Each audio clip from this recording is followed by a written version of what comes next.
गुरुवार के दिन अलग अलग नियम बताए गए हैं। सबसे पहले उसमें सबसे महत्वपूर्ण नियम जो है वह है गौमाता को एक वस्तु खिलाने का। यह दिन माना जाता है गुरु ग्रह से, सौभाग्य से। जो महिला या कुंवारी कन्या गुरुवार के दिन जो गौमाता है उनमें 33 कोटि देवी देवताओं का वासा है। ऐसे में जो महिला गौमाता को यह एक चीज खिला देती है वह महिला पति, पारिवारिक सुख और सौभाग्य हमेशा प्राप्त करती है। और साथ ही श्री हरि विष्णु के ही अवतार बृहस्पति देव अर्थात राजाओं के गुरु माने जाते हैं, अर्थात देवताओं के गुरु माने जाते हैं, उनसे संबंध रखता है और अपने आप में दिव्य दिन माना जाता है। इस दिन जितना संभव हो ओम नमो भगवते वासुदेवाय इस महामंत्र का जाप करें और आवश्यक रूप से एक चुटकी हल्दी जो है अपने नहाने के पानी में मिश्रित करें।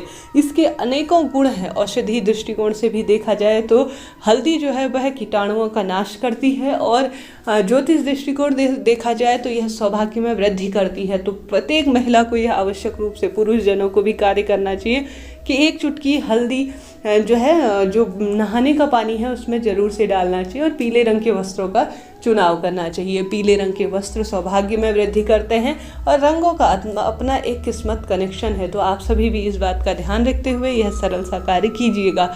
इसके साथ ही आवश्यक रूप से इस दिन जितना संभव हो श्री हरि विष्णु का पूजन करें, महादेव का पीले फूलों से श्रृंगार करें, अति श्रेष्ठ इसे माना जाता है। हालांकि गुरुवार के दिन के तो कई उपाय और कई नियम बताए गए हैं, परंतु साधारण सरल नियम अपने आप में अद्भुत होते हैं। इस दिन आपके आसपास केला वृक्ष है तो उसमें एक चुटकी हल्दी और तुलसी माता में भी एक चुटकी हल्दी मिश्रित जल समर्पित करने से जीवन में सभी सुखों की प्राप्ति होती है, मांगलिक दोष दूर होते हैं, वैवाहिक जीवन में आ रही अड़चनें, खटपट इत्यादि तुरंत दूर होती है। तो सरल सा कार्य कीजिएगा। साथ ही आवश्यक रूप से एक दीपक लगाएं और माँ तुलसी और केले वृक्ष में उस दीपक को प्रज्वलित करें। हमेशा जो है गुरुवार शुक्रवार घी का दीपक और गोल बत्ती का सबसे महत्वपूर्ण माना जाता है। जितना संभव हो ओम नमो भगवते वासुदेवाय महामंत्र का जाप करें। संभव हो तो एक माला जाप करें, या इससे कम या इससे अधिक भी करते हैं तो अति श्रेष्ठ इसे कहा जाता है।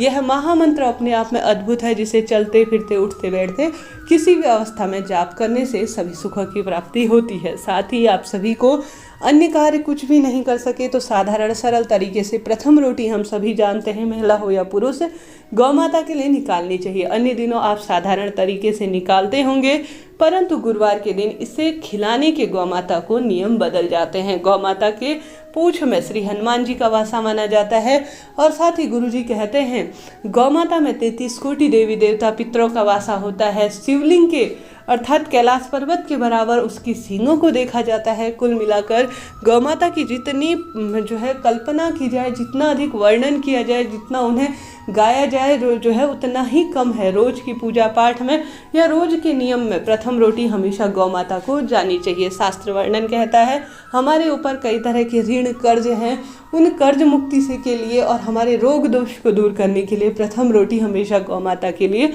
निकालनी चाहिए। परंतु गुरुवार के दिन आवश्यक रूप से गौ माता की रोटी में यह एक वस्तु जरूर से डालनी चाहिए। हम सभी जानते हैं श्री हरि विष्णु को अत्यधिक प्रिय है गौ माता। श्री कृष्ण स्वरूप में उन्होंने सबसे अधिक गौ माता का जो है पूजन सेवा अर्चना की थी। इस कलयुग में साक्षात देवी माँ के रूप में हमारे आसपास गौ माता विद्यमान है। गौ माता का मूत्र और साथ ही गौ माता का गोबर, गौ माता का दुग्ध, गौ माता का घी, गौ माता का दूध, दही सभी अत्यधिक जो है सबसे ज़्यादा प्रिय होती है, सबसे अधिक पवित्र मानी जाती है, सबसे ज़्यादा महत्वपूर्ण मानी जाती है। तो आप सभी को आवश्यक रूप से गौ माता को गुरुवार के दिन यह एक वस्तु खिला देनी है। आप सभी को सामान्य सरल तरीके से प्रथम रोटी गौ माता के लिए बनानी है। उसमें आवश्यक रूप से आप सभी को एक चुटकी हल्दी, थोड़ा सा गुड़ और थोड़ा सा चना, आप चाहें तो जो पीला चना होता है ना, थोड़ा सा गला लीजिए। रात्रि भर में ही आपको महादेव के ऊपर भी समर्पित करने में सहायक होगा। और साथ ही आप सभी जो है जब उस आटे की लोई बनाएं तो उसके अंदर थोड़ा सा चने की दाल, थोड़ा सा जो है पहले उसे बना लीजिए। उसके बाद जब वह बन जाए गरम गरम तो उसके ऊपर एक चुटकी गुड़ और थोड़ी सी हल्दी की मात्रा आप गौ माता को खिलाएं। हल्दी गौ माता को खिलाते हैं तो गौ माता के शरीर में जो कहीं ना कहीं कीटाणु इत्यादि पनप रहे होते हैं उनका अंत होता है। और साथ ही गुरुवार के दिन गौ माता को एक तरह से आप दवाई के रूप में, औषधि के दान कर रहे हैं, तो आपके शरीर में जो कष्ट है वह इस औषधि के दान से स्वयं मिट जाएंगे। तो आप सभी को गौ माता को यह एक चीज़ जरूर खिलानी चाहिए। गुड़ और चना गुरु ग्रह को मजबूत करता है। अगर गौ माता को गुरुवार के दिन आप यह एक चीज़ खिला देते हैं तो सौभाग्य में निरंतर वृद्धि होती है। हर हर महादेव, जय शिव शंभू।